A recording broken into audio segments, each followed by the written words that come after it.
નમસ્કાર મિત્રો.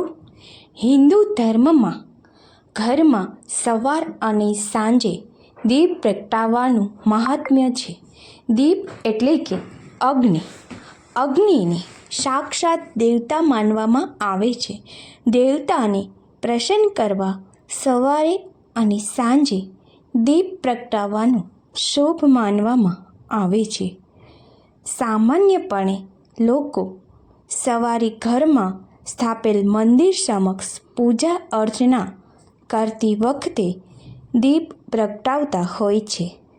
પિતૃઓનું નડતર હોય તો પાણીયારે અવશ્ય દીવો કરવો જોઈએ. સંધ્યા સમય એટલે કે સૂર્યાસ્ત બાદના સમયને સંધ્યા સમય કહેવાય છે. સંધ્યા સમયે રાત્રિના અંધકારના ઓછાયાની શરૂઆત થાય છે, જે નકારાત્મકતા ફેલાવે છે. ઘરની નકારાત્મક ઉર્જા દૂર કરવા સંધ્યા સમયે દીપ પ્રગટાવવાનું મહાત્મ્ય છે. સવારે 5 થી 10ના સમયની અંદર અને સાંજે 5 થી 7 સુધીના સમયની અંદર દીપ પ્રગટાવવામાં આવે તો તે ઉત્તમ ફળ આપે છે. દીવો કરવા માટેની શ્રેષ્ઠ દિશા ઉત્તર કે પૂર્વ દિશાને માનવામાં આવે છે. સાથે દક્ષિણ દિશા તરફ દીવો પિતૃ માટે પ્રગટાવવામાં આવે છે. કોઈ વ્યક્તિની કુંડળીમાં કોઈ નડતર હોય અથવા અથાગ પ્રયત્ન છતાં ભાગ્યોદય ના થતો હોય તો ઘરના પાણીયારે દીવો કરવામાં આવે છે. જ્યોતિષ શાસ્ત્રમાં ગ્રહ દોષને દૂર કરવાના ઉપાય જણાવવામાં આવ્યા છે. તે મુજબ વાસ્તુ દોષ દૂર કરવા તેમજ પિતૃદોષ દૂર કરવા પૂજા ઘરમાં અને ઘરના પાણીયારે સવારે દીપ પ્રગટાવવાનું સૂચન કરવામાં આવ્યું છે. એવું માનવામાં આવે છે કે ભગવાન વિષ્ણુને પ્રસન્ન કરવા ઘરના આંગણામાં તુલસી ક્યારે દીવો કરવો જોઈએ.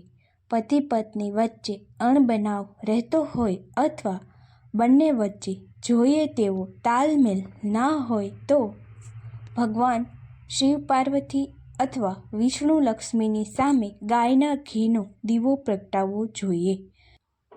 અને દાંપત્ય જીવનની સમસ્યાઓને દૂર કરવા માટે પતિ અને પત્ની બંનેએ સંયુક્તપણે પ્રાર્થના કરવી. લાંબા સમયથી મહેનત કરતા હોય અને જીવનમાં ઈચ્છિત પરિણામ તેમજ લક્ષ્ય સુધી ના પહોંચી શકતા હો તો દરરોજ સાંજના સમયે લક્ષ્મી માતાના ફોટા કે મૂર્તિ સામે લાલ રંગના દોરાની વાટ બનાવીને દીપ પ્રગટાવવું જોઈએ. અને બાદમાં આ દીવાને પાણીયારે મૂકવો. જો કોઈ વ્યક્તિ ઘરમાં લાંબા સમયથી બીમાર રહેતી હોય અને કોઈ દવા અસર ના કરતી હોય તો ઘરની બહાર દક્ષિણ દિશામાં સરસવના તેલનો દીવો પ્રગટાવવો જોઈએ. જો કે દીવો પ્રગટાવવા સાથે ડૉક્ટરની સૂચનાઓનું અવશ્ય પાલન કરવું જોઈએ. ઘરમાં બરકત ના થતી હોય અને દરિદ્રતાનો વાસ હોય તો તે ઘરમાં સંધ્યા સમયે અંધારું ના રાખતા ઘરના મંદિર સમક્ષ ઘીનો દીવો પ્રગટાવવો જોઈએ. કહેવાય છે કે સંધ્યા સમયે ઘરમાં ઘીનો દીવો કરવાથી ઘરમાં રહેતી નકારાત્મક ઉર્જા દૂર થાય છે અને સુખ સમૃદ્ધિઓ વધે છે.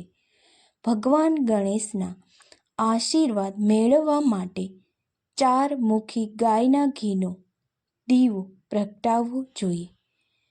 ચારમુખી એટલે કે ચારે બાજુએથી આડી વાટ હોય તે આડી વાટનો દીવો પ્રગટાવવો જોઈએ. તેમજ ભગવાન ભૈરવને પ્રસન્ન કરવા માટે સરસવના તેલનો દીવો પ્રગટાવવામાં આવે છે. આ ઉપાય કરવાથી શત્રુઓનો ભય દૂર થાય છે.